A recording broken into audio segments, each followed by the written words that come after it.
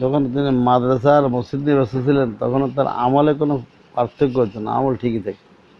তাহাজ্জুদ ঠিক, আওয়াবিন ঠিক, জিকির ঠিক,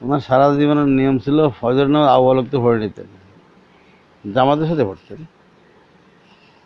পড়ে বাস কামরা ঢুকতেন। 8-10